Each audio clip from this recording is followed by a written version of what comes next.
తెలంగాణలో ఆటో కార్మికుల వ్యవహారం పొలిటికల్ హీట్ పెంచుతోంది. కాంగ్రెస్ ప్రభుత్వానికి వ్యతిరేకంగా ఆటో కార్మికుల తరపున ప్రధాన ప్రతిపక్ష పార్టీ బీఆర్ఎస్ పోరాటానికి సిద్ధమైంది. ఈ క్రమంలోనే వారి సమస్యలను స్వయంగా తెలుసుకునేందుకు పలువురు బీఆర్ఎస్ మహిళా ప్రజా ప్రతినిధులు ఆటోలో ప్రయాణించారు. ఆటో డ్రైవర్లకు అండగా ఉంటామని భరోసా ఇచ్చిన బీఆర్ఎస్ ప్రభుత్వం బాకీ పడ్డ నగదును వెంటనే ఇవ్వాలని డిమాండ్ చేసింది. ప్రస్తుతం ఈ వ్యవహారం రాష్ట్ర రాజకీయ వర్గాల్లో పెద్ద దుమారం రేపుతోంది. ఇప్పటికీ ఆటో కార్మికులు 161 మంది ఆటో కార్మికులు ఈ రాష్ట్రంలో ఇప్పటి వరకు చనిపోయారు. ఆ కుటుంబాలు రోడ్డు మీద పడ్డాయి.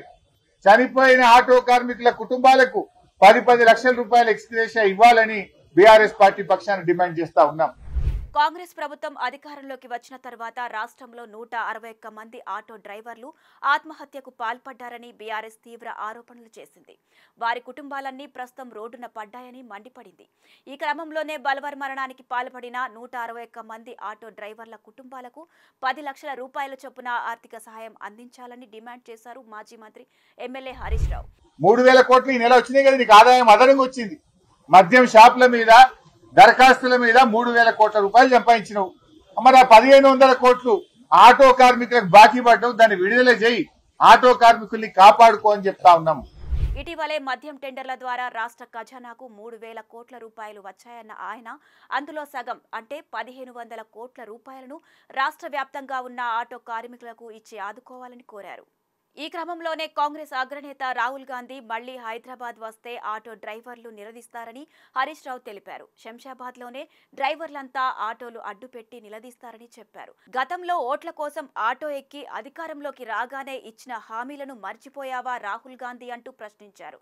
ఈ నేపథ్యంలోనే రాహుల్ గాంధీకి ఆటో కార్మికుల బాధ తెలిసేలా సీఎం రేవంత్ రెడ్డి కళ్లు తెరిపించడానికి బీఆర్ఎస్ పార్టీ రాష్ట్ర వ్యాప్తంగా ఆటోలు ఎక్కి నిరసన కార్యక్రమం చేపట్టిందని స్పష్టం చేశారు.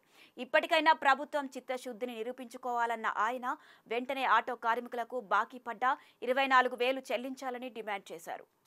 మరోవైపు బీఆర్ఎస్ మహిళా ప్రజా ప్రతినిధులు సైతం ఆటో డ్రైవర్లను ఆదుకునేందుకు నడుం బిగించారు. వారి సమస్యలను స్వయంగా తెలుసుకోవడం కోసం ఆటోలో ప్రయాణించారు. బీఆర్ఎస్ మహిళా నేతలు మాలోత్ కవిత, సునీత లక్ష్మారెడ్డి, పద్మా దేవేందర్ రెడ్డితో పాటు ఇతర మహిళా ప్రజా ప్రతినిధులు న్యూ ఎమ్మెల్యే క్వార్టర్స్ నుండి బుద్ధభవన్లోని మహిళా కమిషన్ కు వెళ్లారు. కాంగ్రెస్ మంత్రులు కొంతమంది లేడీ ఆఫీసర్స్ ను ఇంటికి పిలిపించుకుని రివ్యూలు చేస్తున్నారని వార్తలు ఇచ్చిన నేపథ్యంలో ఈ విషయంపై ఎంక్వైరీ చేయాలని కమిషన్ ను కోరారు.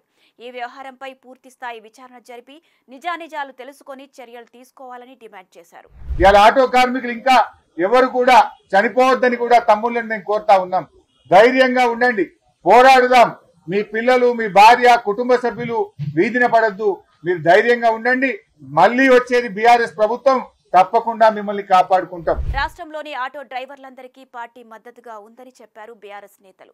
అలాగే తెలంగాణలో మళ్లీ వచ్చేది బీఆర్ఎస్ ప్రభుత్వమేనని అన్నారు. కేసీఆర్ వచ్చి ఆటో డ్రైవర్ల కష్టాలు తీరుస్తారని హామీ ఇచ్చారు. కాంగ్రెస్ ప్రభుత్వానికి వ్యతిరేకంగా బీఆర్ఎస్ పోరాటం నేపథ్యంలో రాజకీయ వేడి కొనసాగుతోంది.